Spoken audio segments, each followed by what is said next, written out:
It means on the day of judgment there will be a scale جہاں نامہ اعمال تولے جائیں گے اور نیکیاں جس کی زیادہ ہو جائے گا جنت میں، جس کی گناہ زیادہ ہو جائے گا جہنم۔ یہ قرآن کا فیصلہ ہے۔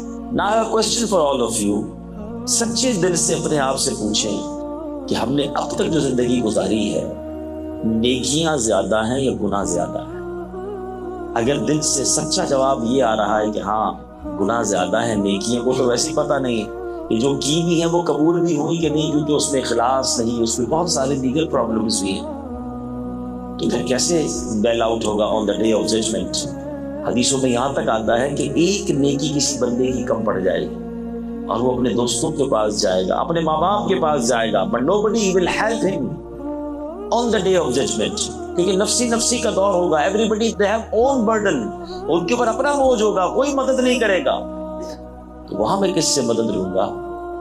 تو پھر کرنا کیا ہے؟ کسی طریقے سے نیکیوں کا پلڑا ہی بھاری کرنا ہے، ورنہ اس دن شرمندگی نہ ہو جائے۔ آج آپ کے یہاں کالج یونیورسٹی میں یہ ہوتا ہے نا کہ اگر پاسنگ مارک سے 2 نمبر کم رہ جائیں، 1 نمبر کم رہ جائے، بندہ بعض اوقات بہت تھوڑے نمبروں سے پیچھے رہ جاتا ہے، بعد میں افسوس ہوتا، تھوڑا اور پڑھ لیتا، تھوڑا ایک سوال کا جواب دے دیتا، کسی طرح اور اچھے نمبر لے لیتا، پورا سال ضائع نہ ہوتا۔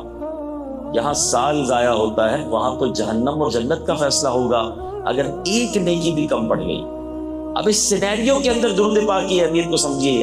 Now I repeat again that حدیث پاک، سرکار تو عالم علیہ السلام کیا فرما رہے ہیں کہ جو مجھ پر ایک بار درود پاک پڑھے اس کے نامہ اعمال میں 10 نیکیاں لکھی جاتی ہیں، 10 گناہ معاف کر دیے جاتے ہیں، 10 درجے بلند کیے جاتے ہیں۔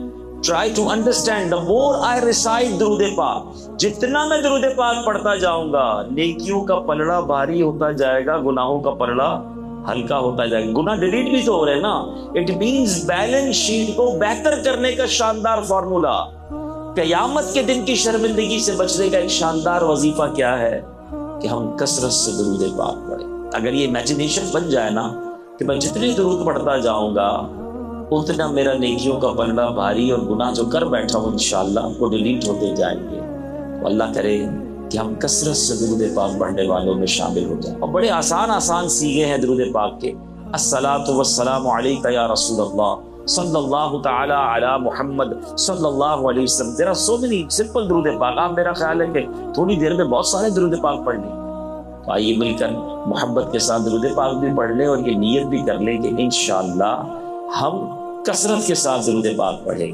صلو علی الحبیب صلی اللہ تعالی علی محمد صلی اللہ علیہ وسلم۔ جناب رسول اللہ صلی اللہ علیہ وسلم کا خاتم النبیین ہونا یہ قرآن و حدیث سے ایک ایسا ثابت شدہ عقیدہ ہے۔ ایک بات پہلے اپنے ذہن میں بٹھا لیں کہ جس طرح اللہ کو ایک ماننا ہمارے ایمان کے لیے ضروری ہے، اسی طرح جناب رسول اللہ صلی اللہ علیہ وسلم کو آخری نبی ماننا یہ ہمارے عقیدے اور ایمان کے لیے اتنا ہی ضروری ہے۔ کوئی بندہ ساری زندگی لا الہ الا اللہ پڑھتا رہے اور محمد الرسول اللہ نہ پڑھے، صدق کے دل کے ساتھ اللہ کے نبی کو اپنا آخری نبی نہ مانے، تو وہ مسلمان نہیں ہو سکتا۔ نبی پاک نے بڑا واضح ارشاد فرما دیا، لا نبی بعدی، میرے بعد کسی اور نبی نے نہیں آنا۔ تو یہ امیجنیشن ہی کرنا، یعنی اس پر بات کرنا ہی بیکار ہے۔ یہ ایک ایسا ٹھوس مسلمانوں کا عقیدہ ہے، خامخواہی اس کے اندر جو ہے جناب یہ وسوسے پیدا کرنے کی کوشش کی جاتی ہے، ورنہ الحمدللہ جب سے ہوش سنبھالا ہے اور جب سے اللہ کی رحمت سے ہم نے قرآن و حدیث کی سننا شروع کی ہے، ایک ہی بات الحمدللہ سیکھی ہے کہ جناب رسول اللہ صلی اللہ علیہ وسلم یہ اللہ کے آخری نبی ہیں۔ قرآن میں خاتم النبیین کہتا ہے، خود نبی پاک کی کئی حدیث بہت واضح حدیث میں نے بیان کر دی کہ لا نبی بعدی، میرے آقا نے ارشاد فرمایا۔ لیکن ایک بہت ہی خوبصورت لاجیکلی جواب بھی، علماء بہت سارے جواب ہیں، اس پر بہت ساری دلیلیں ہیں۔ خود جناب رسول اللہ صلی اللہ علیہ وسلم کا جو نام ہے محمد، ٹھیک ہے، صلی اللہ تعالیٰ علیہ وسلم، آپ کو پتہ یہ نام بھی بتاتا ہے کہ جناب رسول اللہ اللہ کے آخری نبی ہے۔ ہاں، اس ویسے تو نام ہی بڑا پیارا ہے، ہم محمد علیہ السلام نام لیں اس سے پہلے کہ ہم اپنے لبوں کو چومیں، آنکھوں سے لگائیں، آپ کا نام لیتے ہوئے ہونٹ خود ہی ایک دوسرے کو چوم لیتے ہیں۔ کہیے محمد، سبحان اللہ، ہمارے ہونٹوں نے خود ہی چوم لیا ایک دوسرے کو۔ ایسا پیارا نام اللہ نے اپنے نبی کو عطا فرمایا۔ کیا آپ کو معلوم ہے کہ کم و بیش 1,24,000 پیغمبر تشریف لائے دنیا میں، کسی کا نام محمد نہیں تھا، اور محمد کا معنی کیا ہے؟ جس کی سب سے زیادہ تعریف کی جائے۔ آپ دیکھیں ایسا ہی رب نے بنایا کہ کائنات میں جب سے دنیا بنی اور جب تک باقی ہے، بلکہ قیامت کے دن بھی سب سے زیادہ تعریف جس شخصیت کی ہو رہی ہے وہ جناب رسول اللہ علیہ السلام ہیں۔ جہاں جہاں رب کا نام لیا جاتا ہے، چاہے اذان ہو، چاہے کلمہ ہو، یا آپ اس محفلوں کو دیکھ لیں، تلاوت ہوگی تو تناشقان رسول نبی پاک کا ذکر ضرور کریں گے۔ سب سے زیادہ دنیا میں تعریف مخلوق میں اگر کسی کی ہو رہی ہے وہ اللہ کے نبی علیہ السلام ہیں، اور سب سے زیادہ جو رب کی تعریف کرنے والے، حمد کرنے والے، وہ بھی ہمارے آقا علیہ السلام۔ مگر عقیدہ ختم نبوت ان کے نام سے کیسے ظاہر ہوتا ہے کہ حمد جو ہے نا وہ تمام کاموں کے بعد کی جاتی ہے۔ ہم مثال کے طور پہ کھانا کھا لیں تو کیا کہتے ہیں؟ الحمدللہ۔ دعا کرتے ہیں تو کیا کہتے ہیں؟ الحمدللہ۔ کسی چیز کے اختتام پر شکر ادا کیا جاتا ہے، ٹھیک ہے؟ نبی پاک سب سے آخر میں آئے اور کسی نبی کا نام محمد نہیں تھا، تو نبی پاک کا نام محمد بھی یہ بتا رہا ہے کہ یہ سب سے آخری میں آنے والے نبی ہیں، ان کے بعد کسی اور نبی نے نہیں آنا۔ میرے شیخ طریقت امیر اہل سنت، فاؤنڈر آف دعوت اسلامی، مولانا محمد الیاس عطار قادری صاحب نے ایک بڑا پیارا ہمیں کچھ نعرے عطا فرمائے، اور یہ بڑی خوبصورت انداز ہے کہ بچے کی رگوں پہ میں یہ چیز کس انداز سے ڈال دی جائے کہ اس کا یہ عقیدہ مضبوط ہو جائے۔ تو میں چاہوں گا چلیں برکت کے لیے نعرے ہم بھی لگا لیتے ہیں۔ محمد مصطفیٰ، آپ نے کہنا ہے سب سے آخری نبی، محمد مصطفیٰ، احمد مجتبیٰ، آمینہ کا لاڈلا، شاہ ہر دو سرا، عقیدہ اولیاء کا ہے، عقیدہ ہے صحابہ کا، اور عقیدہ ہے ہم سب کا بھی سب سے آخری نبی۔ یہ عقیدہ خود بھی مضبوط کیجئے اور اپنے دوستوں کو، گھر والوں کو، بچوں کو بھی سکھائیں کہ انشاءاللہ اسی عقیدے پر اللہ پاک ہمیں ایمان اور عافیت کے ساتھ موت بھی نصیب فرمائے۔ میرے پیارے اسلامی بھائیو، آج چونکہ سیرت النبی علیہ السلام کے حوالے سے یہ پروگرام ہے، اور نبی پاک علیہ السلام کی شان اتنی عرفہ و اعلیٰ ہے کہ جب بھی بیان کریں عقلیں حیران ہو جاتی ہیں۔ اللہ نے ایسا باکمال اپنے نبی کو بنایا کہ جب جس بولنے والے کے بولنے کی کوشش کی، خطاب کرنے والے نے خطاب کی کوشش کی، لکھنے والے نے لکھنے کی کوشش کی، وہ حیران ہی نظر آیا۔ شاعر مشرق لکھتے ہیں نا، لوح بھی تو، قلم بھی تو، تیرا وجود الکتاب، گنبد آبگینہ رنگ، تیرے محیط بے حباب، عالم آب و خاک میں تیرے ظہور سے فروغ، ذرہ ریگ کو دیا تو نے طلوع آفتاب۔ ذرا اس کو سمجھیے گا، یہ فینومنا اگر آپ سمجھ جائے نا تو نبی پاک سے محبت میں بھی اضافہ ہو جائے گا، اور سرکار دو عالم علیہ السلام کا ذکر، اس طرح کی محافل منعقد کرنے کا شوق بھی اور بڑھ جائے گا۔ ذرہ ریگ کو دیا تو نے طلوع آفتاب۔ ذرہ ریگ کس کو کہتے ہیں؟ مٹی کے ایک ذرے کو، اگر مٹی کا ذرہ بھی نبی پاک سے نسبت پا جائے تو وہ طلوع آفتاب کی طرح روشن ہو جاتا ہے۔ اور اس کی کئی مثالیں موجود ہیں، میں ایک دو ایگزامپل کے ذریعے سمجھاؤں گا۔ مجھے بتائیے، شہر مدینہ جب تک میرے آقا مدینے تشریف نہیں لے گئے تھے، اس کو یثرب کہا جاتا تھا، اس کو تو بلاؤں اور بیماریوں کی سرزمین کہا جاتا تھا۔ نبی کے پاک کے قدم کیا لگے، اب مدینے کے غبار میں بھی شفا ہے، وہاں سے لوگ خاک شفا لے کر آتے ہیں۔ جو بلاؤں کی سرزمین ہے اس جگہ نبی پاک تشریف لے گئے، اب اس کے غبار پہ شفا ہے۔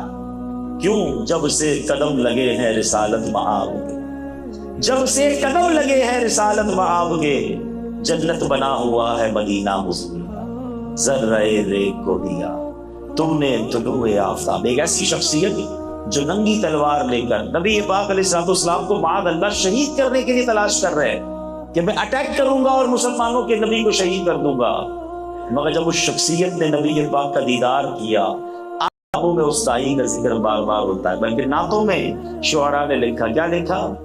یہ کہتی تھی گھر گھر میں جا کر حلیمہ، یہ کہتی تھی گھر گھر میں جا کر حلیمہ، میرے گھر میں خیر الورا گئے ہیں بڑے اوج پر ہے میرا اب مقدر، میرے گھر حبیب خدا گئے۔ کیسا اوج پہ مقدر تھا؟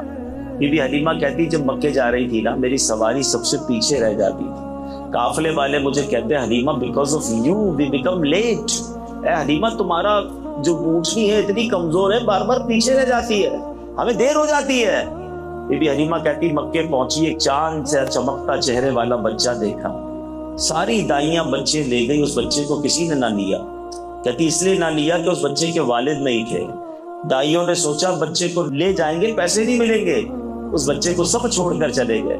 بی بی حلیمہ کہتی مجھے بھی کوئی بچہ نہیں ملا تھا، میں نے سوچا خالی ہاتھ جانے سے بہتر ہے یہ نور برساتے چہرے والے بچے کو لے جاتی ہوں۔ کہتے واپس جانے لگی، جو اونٹنی سب سے پیچھے تھی اب قافلے میں سب سے آگے جا رہی۔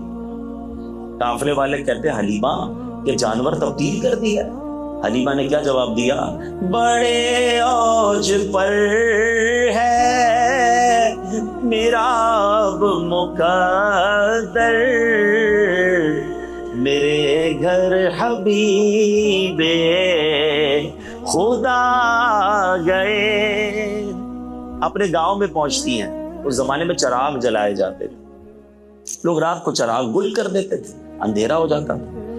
گاؤں والوں نے نوٹس کیا کہ بی بی حلیمہ سعدیہ کا جو کمرہ ہے، گھر ہے، چھوٹا سا گھر ہوگا، ساری رات چمک رہا ہے۔ صبح ہوئی تو لوگوں نے کہا اے حلیمہ بڑے پیسے آ گئے، ساری رات چراغ جلاتی ہو۔ کہتی میں کوئی چراغ نہیں جلاتی، ایک ایسا چہرے والا بچہ لائی ہوں، اس کے چہرے سے نور ہی اتنا نکلتا ہے کہ ساری رات ہی میرا گھر جگمگاتا رہتا ہے۔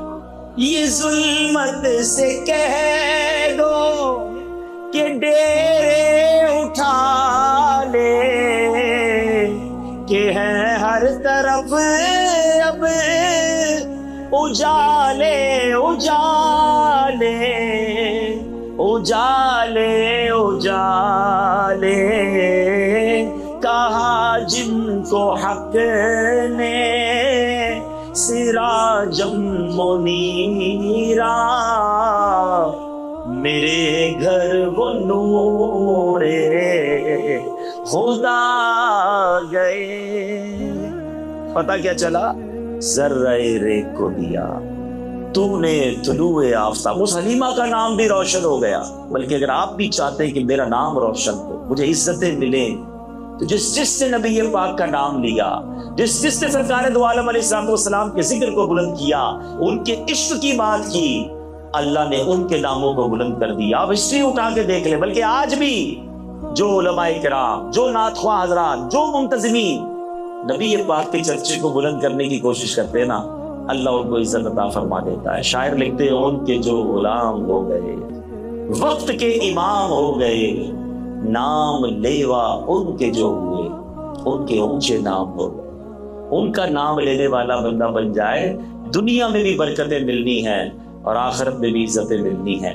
آج میں ایک ایسے موضوع کی طرف آپ کی توجہ دلانا چاہتا ہوں، چونکہ بڑی تعداد میں نوجوان جمع ہیں، تو آج میں کچھ پہلے تو تعارف اللہ پاک کی رحمت کا سب سے بڑا جو مظہر ہے نا، وہ ہے جنت، اس کا کچھ انٹروڈکشن آپ کو کرانا چاہتا ہوں۔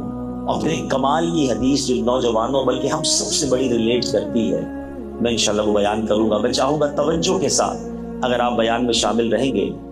جنت وہ مقام رحمت ہے جس سے رب تعالیٰ نے اپنے اطاعت گزار بندوں کے لیے تخلیق فرمایا ہے۔ جنت کا نام زبان پر آتے ہی ہمارے دل و دماغ میں ایک سرور کی کیفیت طاری ہو جاتی ہے۔ جنت کس چیز سے بنائی گئی ہے؟ جنت کا موسم کیسا ہوگا؟ جنت میں داخل ہونے والے خوش نصیبوں کو کون کون سے ریوارڈ دیے جائیں گے؟ میں مختصراً ایک انٹروڈکشن دیتا ہوں۔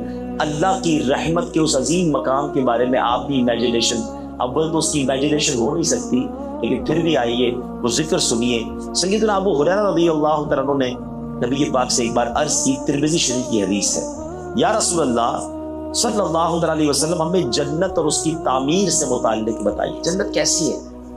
اللہ کے حبیب علیہ السلام نے فرمایا اس کی ایک اینٹ سونے کی اور ایک چاندی کی ہے، اس کا گارا مشک کا ہے اور اس کی کنکریاں موتی اور یاقوت کی ہیں اور اس کی مٹی زعفران کی ہے۔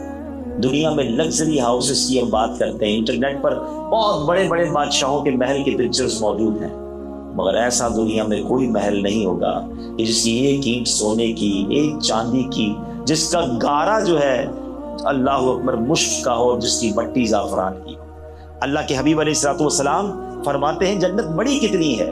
اب یہ بھی انسان کے ذہن میں آ سکتا ہے کہ یار اتنے سارے لوگ ہیں دنیا میں، کتنی جگہ ہے جنت میں، ہماری اپنی آئے گی کہ نہیں، ہال تو بھر گیا، زمین میں بیٹھے ہیں، کھڑے ہیں، جنت میں پھر اتنے سارے جائیں گے تو ساڑھی باری آئے گی نہیں آئے گی؟ سنو میرے رب کی جنت کتنی